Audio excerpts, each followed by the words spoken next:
Okay, so tonight the talk is on aliens, ETs, angels, and demons.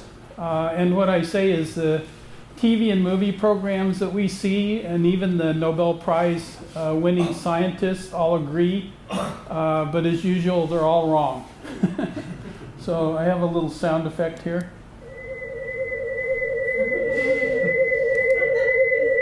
I think that's enough. Okay, so for the newbie here, one of the things I get asked is, why do I as a Christian need to understand creation science? And the answer is so you can answer the questions of the world when science is used as a weapon against the Bible. So basically that's the reason. And as First Peter tells us, always be ready to give a defense to anyone who asks you a reason for hope that is in you. This is part of the community that we have here at Godspeak, the Bean Patch, it's been called. It's one of the elements, along with the men's and women's ministry and the prayers to end abortion and our Newbury Park High School outreach. So it's one of those elements, and obviously prayer is the center focus of everything that we do.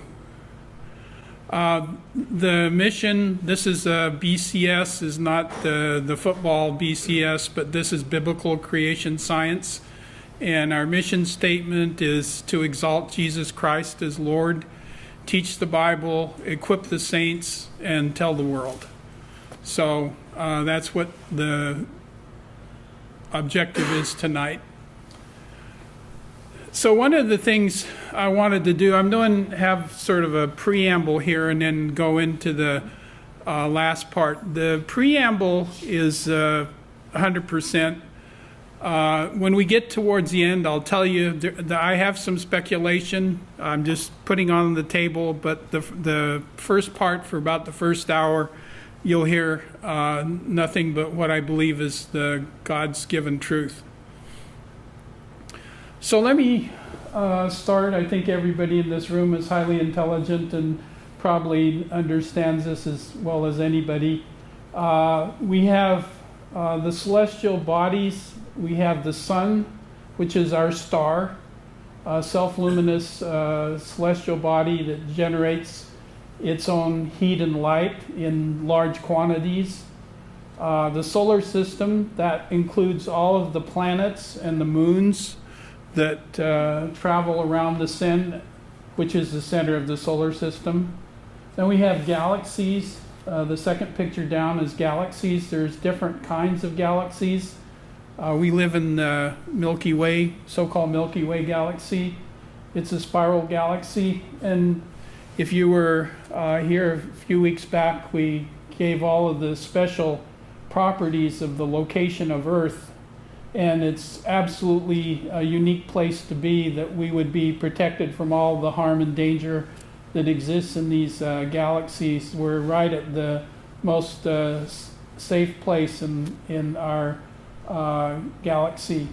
And then there's a universe. When you look out into space with the Hubble Space Telescope and other means of looking at astronomical bodies, you see billions upon billions of these galaxies, and stretching out as far as you can imagine. There's like the estimate by the secular scientists is about 14.7 billion light years, and so it goes out there a long way. But that's the celestial bodies that we're dealing with. The Scripture, then, we want to first of all take a look at some Scripture that identifies, why do we have these lights? Why isn't it just the Earth and the sun, and we need the moon and maybe just the solar system, but we don't need any of the other things? And Genesis 1:14, it says, "Let there be lights in the firmament of the heavens to divide the day from the night, and let them be for signs and for seasons and for days and for years." And down at the bottom it says, "And God set them in the firmament of heaven to give light upon the earth." So the elements that are in the heavens are put there by God for a specific purpose. The sun, obviously, is to give us light and heat. Everything on earth is sustained by the sun, and S-U-N and S-O-N.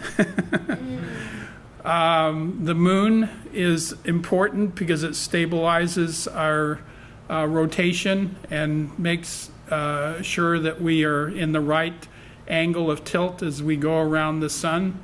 And then all of the stars in the heaven are used for navigation. Since the beginning of time, the stars have been used to navigate ships across oceans and etc. So that's the stated purpose of the lights in the heaven. So what is the intent for earth? So in Isaiah 45:18 it says, God himself that formed the earth and made it, he formed it to be inhabited. And then down further it said, he founded it, he did not create it to be empty, but formed it to be inhabited. So he uses that word several times, inhabited. So it's telling us the earth is inhabited, but there's nowhere else in Scripture that I know of that says that any other places are inhabited other than the earth.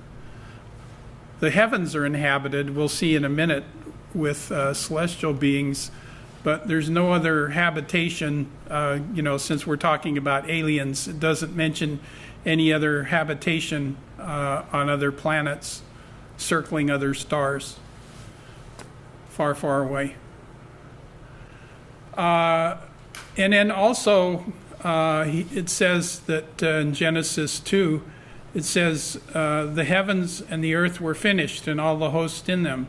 So we know that on the sixth day of creation week, everything, all of the entities, the creatures that were created by God were all finished. And again, it doesn't speak about any non-terrestrial life.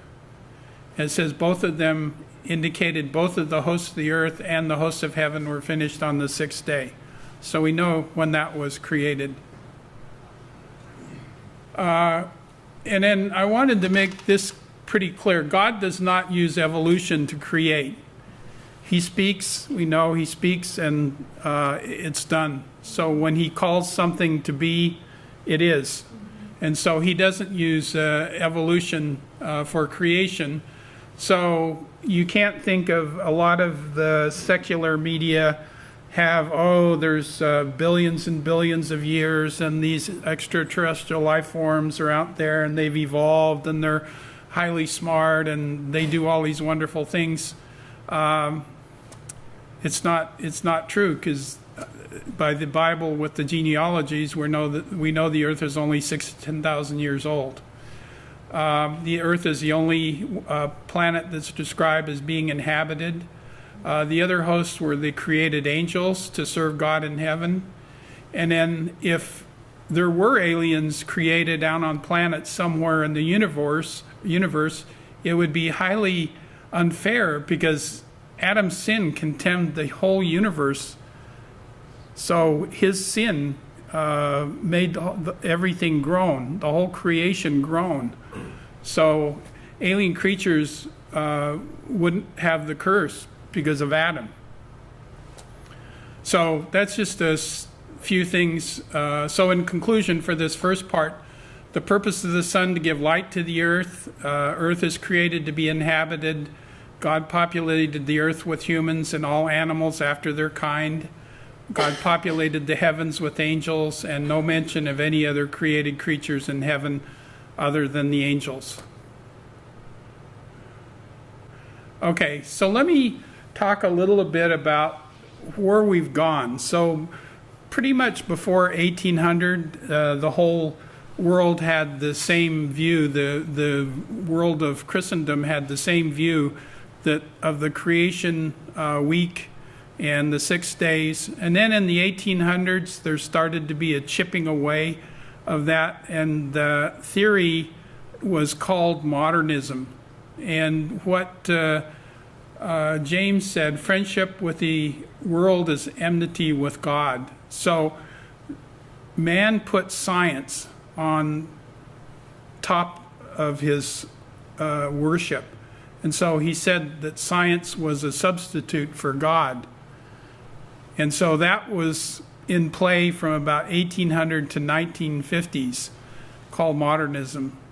After that, from the 1950s until the present, we're seeing postmodernism. And what they're talking about there is the fact that, you've heard of chaos theory, and you've heard of randomness, and you've heard of that words don't mean anything. So they were trying to make the words that people used have no meaning. And so they were trying to explain things by chaos. But that too is not holding, that's not proving true either. The chaos doesn't create anything. So my belief is that as we enter the end times, we might be entering the age of the aliens. So that would be an instrument where they would take the place of God, and they would take over. And this is what secular scientists would say. And I have a clip right here. This is a fellow named Sir Francis Crick. He's the fellow in England who discovered the DNA molecule. And he got obviously a Nobel Prize for that. And he's very anti-Christian, but this is his comment. Oh. This is his comments. Nobel Prize winner Francis Crick published an extraordinary book called Life Itself, in which he argues from a scientific point of view that life, the DNA molecule, which is the essence of life, could not have got started by accident on this planet. He didn't believe it could. He compared it to, he said it's about as likely that, this idea of the primeval soup and molecules accidentally bumping against each other, producing life, which so many of our scientists like. Sure. Crick compared that to, thought that was about as likely as the assembly of a fully functioning jumbo jet by a hurricane in a junkyard. It is just such an extraordinarily complicated molecule, the DNA molecule, and its relationship to the proteins equally complicated. So to cut a long story short, he suggested it was sent here by an alien civilization from the other side of the universe who faced certain doom, perhaps, as a result of a supernova explosion. They sought to preserve the essence of life, and so they sent bacteria out into the universe in spaceships loaded with DNA. Those bacteria, one of those spaceships crashed into the early Earth. This theory is Crick's theory. It's called directed panspermia. Its cargo of bacteria spilled out and started reproducing and evolving, and eventually became us. I could go on, but I won't torture you. This is so Francis Crick, noted one of the most honored Nobel Prize winners. This fellow is Eric von Daniken. He appears on television a lot. He has been linked with this show called Ancient Aliens. And he has the same, he's actually making a large fortune on this alien. A young man's spiritual journey. I was a boy, 16 years old, but I said, this is not God. What are we talking about? A controversial bestseller. I was mesmerized by it. I couldn't put it down. And a scientific theory that threatened to change the world. Everything was turned upside down, like Eric von Daniken. Just what are the facts behind Eric von Daniken, an ancient astronaut theory? Okay, so ancient astronauts, I give here, I've shown this slide before, but there's a whole television series, there's DVD series, there's movies, etc. So they're pushing this alien belief very, very strongly. And I would say I looked in Amazon and I found just tons of stuff in the books and TV and movies and internet and even games. There's just everything that you can see. And so, this is something that you need to be aware of, that people in the secular world are seeing. And this is things they're being exposed to, and what they might be thinking about as they go forward into the future. So let me, pretty much on time. Okay, so let me have a few definitions, and then I hope I don't burst anybody's bubbles, but I'll give you some facts that are pretty interesting.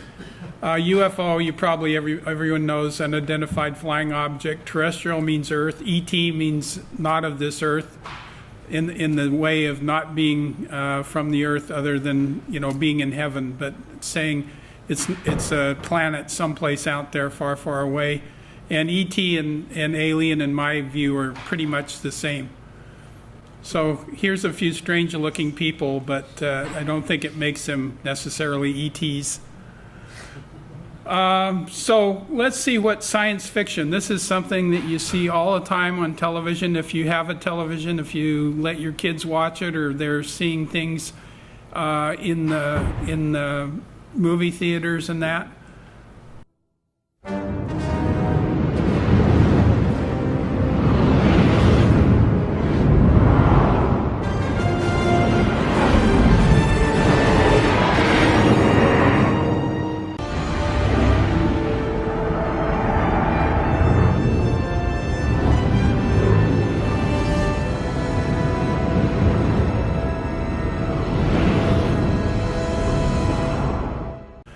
Okay, so let me put down my first thesis.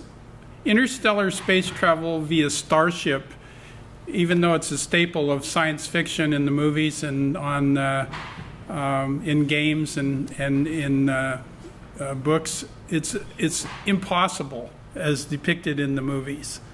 And the facts, I'll give you some facts that tell you why it's impossible. And it's really interesting because there's some things that are fundamental limits that God has put in place, and those fundamental limits are prove that there can't be aliens flying around in spaceships all over the universe. This is a cartoon, says, of course we're not there yet. It's 127 light years, for Pete's sake. The kids always saying, are we there yet? So a light year is a distance, okay? And it's based on the speed of light, which is 186,000 miles per second. And if you multiply the number of seconds in a year, you come up with 6 trillion miles. So that's 1 light year. I put down here, just as an interesting note, when I took this, it's probably much higher by now, but when I took this number, our U.S. debt is 17, almost 3 light years worth of money. That's how deep in debt we are. So, I mean, when you try to get a feel for how deeply in debt the United States is, think about 3 light dollars. So the time it takes for light to get to the moon is 1.3 seconds, because it's about 250,000 miles away. The sun, being 96 million miles away, is 9 minutes. Pluto is 5 hours for the light to get there. Closest star is 4.2 light years. Milky Way, across the whole Milky Way, our galaxy is 100,000 light years. Nearest galaxy to us, the Milky Way, is 2 million light years, and the next nearest galaxy is 20 million light years. So light, no object that has mass can travel faster than the speed of light. Light is a particle that's called a photon. This is don't blow you, just ignore what I'm saying, but it's a photon, and it has no mass, but it has a uniform speed. And so Einstein's equations say that nothing can travel faster than the speed of light. You see sometimes in literature that there's things that claim that, but it hasn't been proven. So light has a limit on how fast things can go.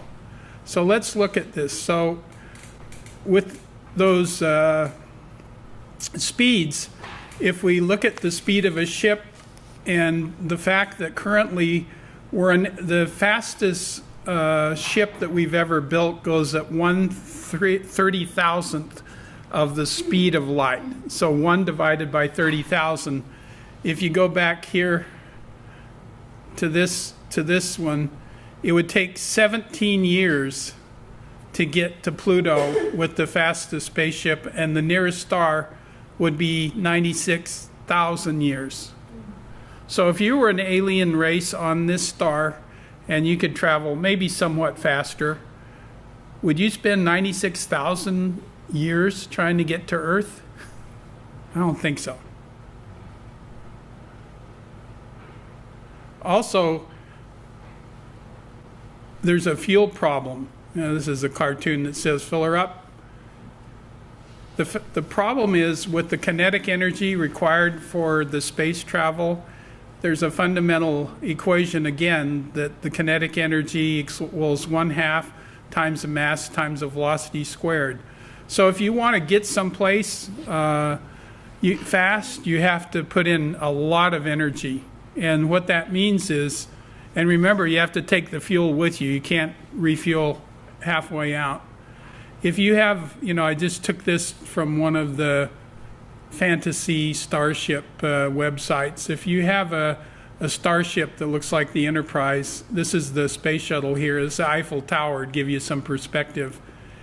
If you did that, what they calculate is to get to the nearest star, you have to have 38 kilograms of fuel for every kilogram of the spacecraft.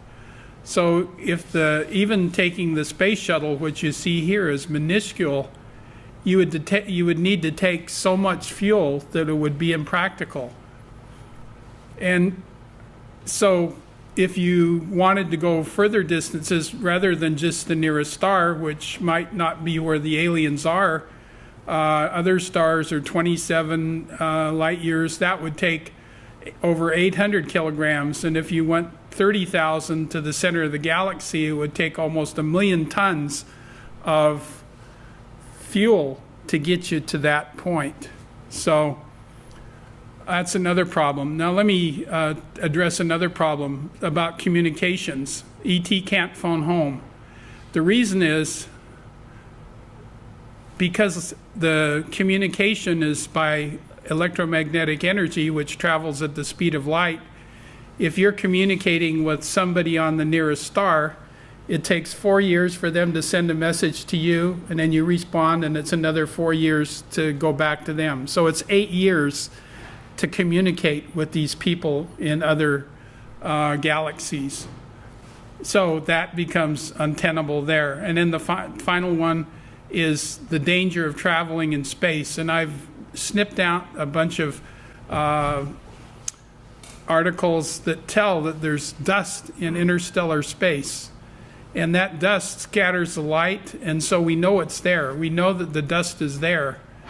And what happens when you run into that dust, there's an impact. So if you ran into a dust particle at 1/10 the speed of light, which you would need to get from one place to another quickly, it would have the equivalent explosion of 10 tons of TNT. So just hitting, it's the fact that you're hitting it with so much velocity.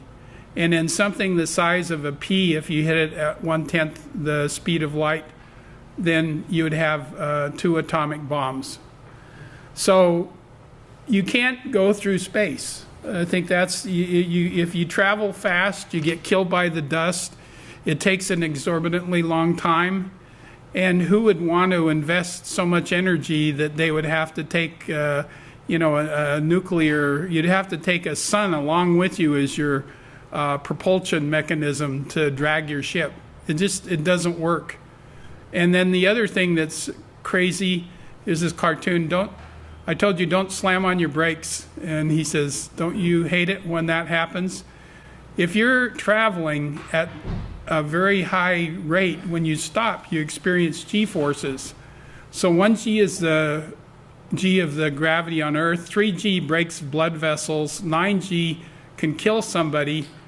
And so changing speeds at high deceleration rates, you would tear yourself apart.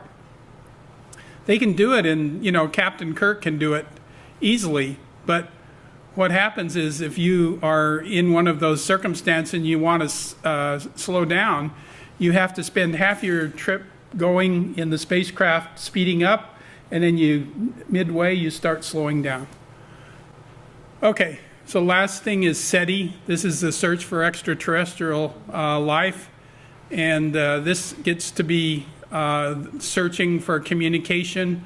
And just to let you know, we've spent $1.15 billion on this search. These are a bunch of radio astronomy antenna searching for any small signals that the ETs are sending us. They've searched for over 50 years, and nothing has been found. So the only way I think that we could possibly have interstellar travel is either through wormholes or hyperspace. And so I'll explain a little bit about those. So wormholes are 2 points in space.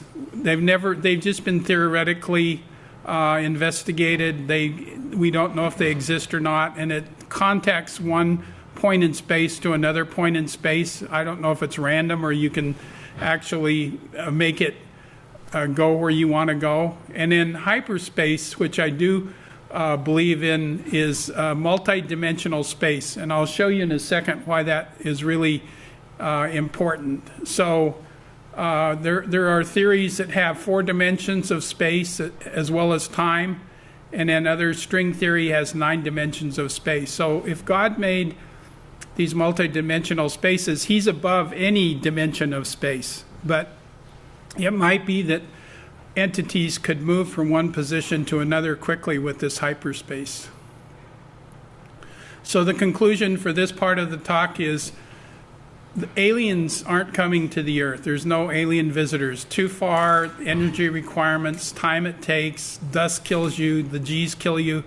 So everything you have is against that travel. Okay, pretty good. Okay, so let's look at who else's abode is outside the Earth. Who else is an ET? We know God lives in heaven. We know angels live in heaven. We know Satan and the fallen angels were in heaven. Demons are on earth. And Nephilim, which Jesse's going to talk about, are on earth. So these are the beings that are originally outside of the earth, except for the last 2. So what are angels? Are these little Hallmark card angels? No. The beautiful lady with the glowing hair? No. This is what an angel is. Every time you read about an angel in the scripture,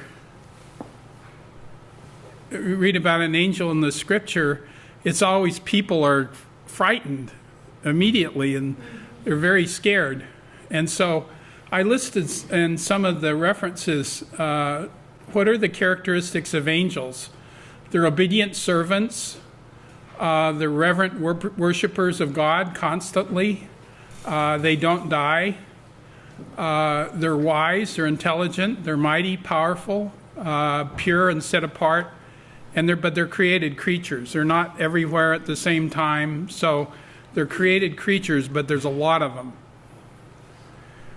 So let me compare good angels. Okay, so this is comparing good angels to ETs. So the angels look like humans, are usually beautiful but frightening men. And from that I got Luke, and the angels said unto her, "Fear not, Mary, for thou hast found favor with God." So this is the announcement to Mary. But ETs, they're usually ugly, weird, or both. Angels are reported to wear bright white clothing, as in John 20:12, and seeth 2 angels in white sitting, one on the head and one on the feet, and where the body of Jesus had lain after he was put into the crypt. And ETs wear no clothes, or they wear space uniforms with weird symbols on them. And then the next one is angels deliver a quick message and then leave, or they briefly assist and leave. And from Luke, it came to pass as the angels were gone away from them in heaven, the shepherds said one to another, let's now go unto Bethlehem. So that was the announcement to the shepherds before in Jesus' birth. ETs usually have very negative interaction. They abduct people, they cut cattle open, so their behavior is highly different. And angels quickly scold anyone that tries to worship them instead of God, from Revelation. And I, John, saw these things and heard them. I fell down to worship the feet of the angel. Then saith he to me, thou do it not, for I am a fellow servant. And so, but the ETs that people describe demand worship, or they demand some kind of conformance with what they want done. So this is just the depiction I found for the quote from Luke about the sudden appearance of a multitude of heavenly hosts praising God and singing, and it came to pass the angels were gone away from them into heaven. So I think it's telling us two things. The angels can appear instantly, and they can disappear instantly. So that's one of the things that we have to take into account. And it doesn't just say the good angels. I think the fallen angels have the same characteristic. And so where is Satan? We know from Job 1 that he's able to visit heaven at the time of Job, and he was able to present himself with the other sons of God, which take that as angels. And Satan answered the Lord and said, from going to and fro in the earth and from walking up and down upon it. So he's reporting to God what he was doing. The other thing is, we're warned that we wrestle against, not against flesh and blood, but the rulers of darkness of this world, against spiritual wickedness in high places. So we know that we have to be very, very mindful and aware of the fallen angels that can come upon us. And Satan, in Luke it said, I saw Satan fall like lightning from the heaven when he was cast out. And so as the great dragon was cast out, that serpent of old called the devil and Satan, who deceives the world, he was cast to earth, and his angels were cast out with him. So that means that the angels, I believe, are cast out with Satan, and there's a certain fraction of them that dwell continuously on the earth, creating bad things. So I think I'll skip that one. So what about Genesis 6? This is what Jesse's going to talk about. It says, and the angels who did not stay within their own position of authority, but left their proper dwelling, so they left heaven. And for the angels spared not the angels that sinned, but cast them down to hell and delivered them unto the chains of darkness to be reserved unto judgment. So there were a certain fraction of the angels who left their proper dwelling place. And again, Jesse will talk about this, but those angels were delivered into chains of darkness, and they're being held there until judgment. This is another quote, and the angels did not keep their proper domain, but left their own abode. He had reserved in everlasting chains under darkness for the judgment of the great day, having given themselves over to sexual immorality and gone after strange flesh, are set forth as an example, suffering the vengeance of eternal fire. So again, this is describing the angels that in Genesis 6. But I think there's two categories. I think I've alluded to this. There's two categories. There's those angels that were cast down of hell with Lucifer, who are still free to torment mankind. And then I think there are those that committed the carnal acts with the daughters of men, and those spirits are held waiting for judgment day.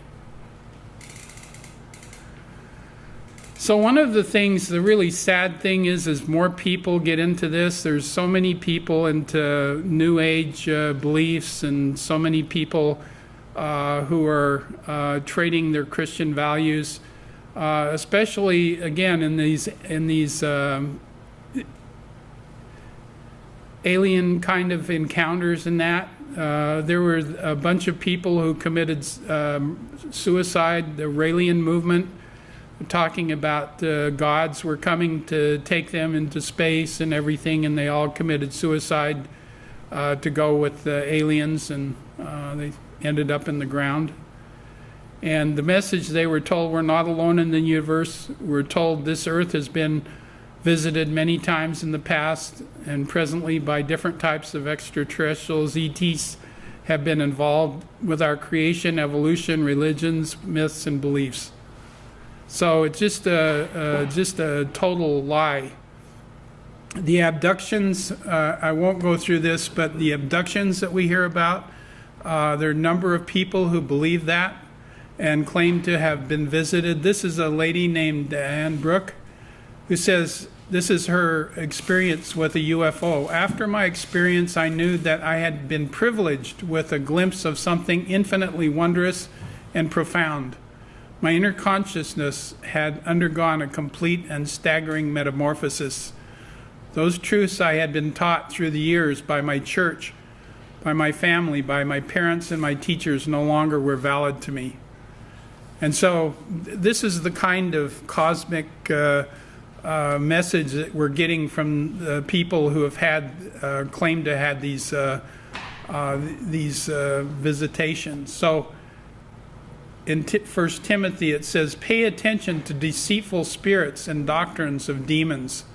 It says the church today are becoming more and more ecumenical, embracing the New Age interfaith agenda and denying Christ as the only way to salvation, giving in to the politically correct media and the corrupt society as an acceptable alternative lifestyle, and preaching tolerance and compromise in place of God's truth and the salvation of the world. The environmental movement within the New Age movement lures them into worship Mother Earth, which is pantheism, and also they believe in reincarnation and karma. So this is, essentially the way that people are being lured away. Some people, even that lady Anne Brooke, apparently she was a believer. She said lured away from her church and lured away from what her parents had taught her. So we have to guard against being lured away from our faith. Okay, so why do we live in an age with so many alien encounters? So is there evidence for ETs? I'm going to go through that a little bit. There's a lot of natural causes, spying, test aircraft, development of warplanes, weather balloons, frauds and hoaxes, all of that stuff. And I think that certainly accounts for a lot of what we see as UFOs and ETs. But there's also a lot of things that are reported that we don't have a good answer to. And this would be, say, the Roswell incident in 1945. Also, there's papers published every once in a while about massive reports both in the United States and other countries. Also, the thing that was most striking to me was that the large number of astronauts, well-trained astronauts that have flown in space, they've gone through the whole training curriculum to get them qualified to go into space, such as Wally Schirra. He indicated it with his code word Santa Claus to indicate UFOs were near the space capsule. Gordon Cooper, he also testified before the United Nations that UFOs were visible from or visiting this planet, and he said that we've been visited by aliens. Also, Buzz Aldrin, they apparently saw lights enter upon the crater that they were at on the moon, and that there were spacecraft there. 2 large objects were watching them. And then Neil Armstrong, all of these people, Cernan, all reported seeing UFOs. And this guy, John Bleha, he reported, and it was captured by a ham radio operator. Houston, this is Discovery. We have an alien spacecraft under observation. So these are the most trained people. So what are they seeing? That's the question. So if they're not seeing little green men from the other side of the universe, who are they seeing? And so now let me talk a little bit about hyperspace. So hyperspace, there are only two kinds of people that can understand hyperspace. One is mathematicians with special training, and the other one is small children. So Einstein's equations with his special relativity and general relativity actually confirms that there's four-dimensional continuum, which means that there's four dimensions rather than the three left, right, and up that we see, but a fourth dimension that's required for his formulas to be correct. And those formulas have been verified in so many ways that it is one of the best verified theories in all of science. So science, we live in a three-dimensional world plus time, but there's also a spatial dimension, a fourth dimension, which is Einstein's fourth dimension. Or if you read about string theory, which are these little tiny strings of energy, they are in 10 dimensions. And so the question I have is, and I think that there's no other explanation for it, is that the UFOs are from another dimension. So I made a very crude attempt at showing you what this is. So we can't get our minds wrapped around what four dimensions are. At least I can't. So let's assume that we make a world that's only two dimensions. So the dimensions, the beings that live in this world live in a flat piece of paper kind of world. They can't go up. So these creatures are on this paper. So they can move around. I named them Joseph and Mary from the standpoint of Christmas.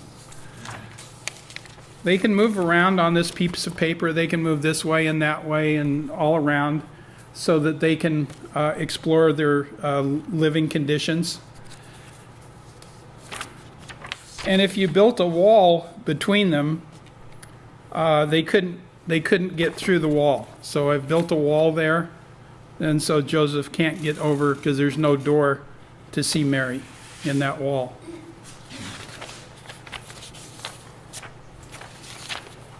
But I have Joseph and Mary, and I'm a creature that lives in a three-dimensional space. And I can come into their world and leave their world anytime I want, because I'm in a dimension they can't see. So they can't see me until the moment that I decide to go into their world, and then I'm in their world, and then I can disappear. So a lot of the things that you hear about aliens and the spaceships travel with such speeds, and they appear and they disappear, and they're on the radar and then they disappear from the radar. I think this is my explanation of what could happen, is if they are in a fourth dimension and we live in the three spatial dimensions in time, then we're going to see them disappear and reappear. And if they want to go through walls or they want to go through physical barriers that are in our dimensions, then they only have to come and then they appear. They can pass through the wall by just going into the fourth dimension and then coming back down. Okay, so this is just what I showed you before, the three-dimensional finger going through the paper. So it's a little hard to visualize at first, but if you think of just beings living in the two-dimensional world and then a being that can live in the additional dimension or more dimensions than that, then the fact that things appear and reappear, angels can appear from nowhere and disappear to nowhere, all of those things kind of make sense physically. This is, I'll skip that. So, I guess what I wanted to do in conclusion was just say that we see the world's religions kind of coalescing towards ecumenical kind of attitude, not certainly in our church, but in a lot of the churches that you encounter. I think the Vatican with the new Pope, he's trying mightily to make friends with both the Jewish religion and the Islamic religion. And if you look online, you can find a lot of things about that. So he's trying to get the Roman Church to be in a global position of leadership.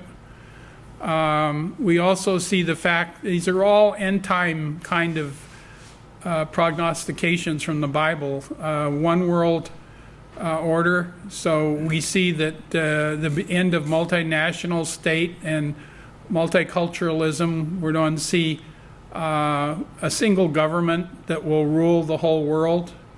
And two potential forcing functions. That means what would cause this is nuclear proliferation or threat of atomic war or cosmic threat. So that would be aliens. So aliens would be. I thought for a long time, how could we have one world government? That doesn't sound possible. Then I started to think about the aliens. If there was a threat that we saw from outer space, everybody would unite, right? So, and I've got some quotes here. Global unification, where the nations take up a common front.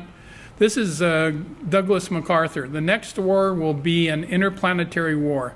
The nations must someday make a common front against attack by people from other planets. So he's fallen into the belief there are people in other planets, but he does mention interplanetary war.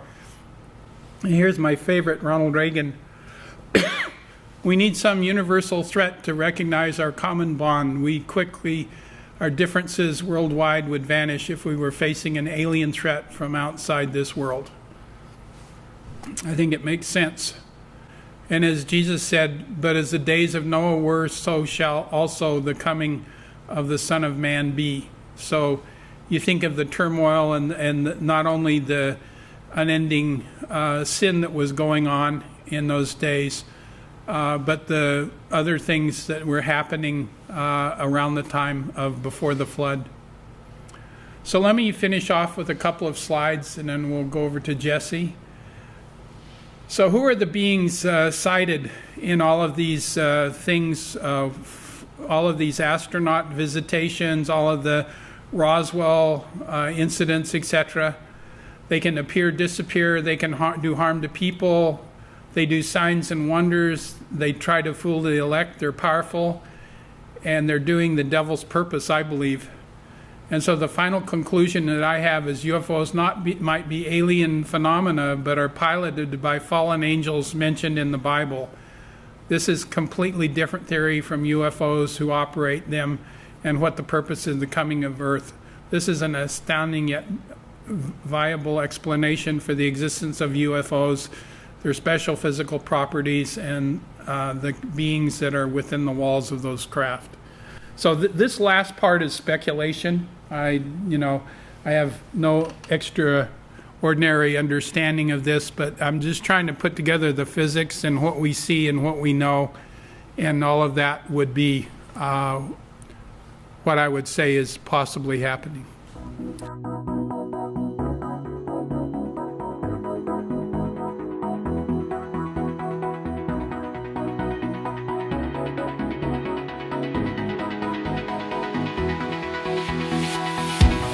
Don't know why I didn't see it before. Don't know how, but all I was searching for was you.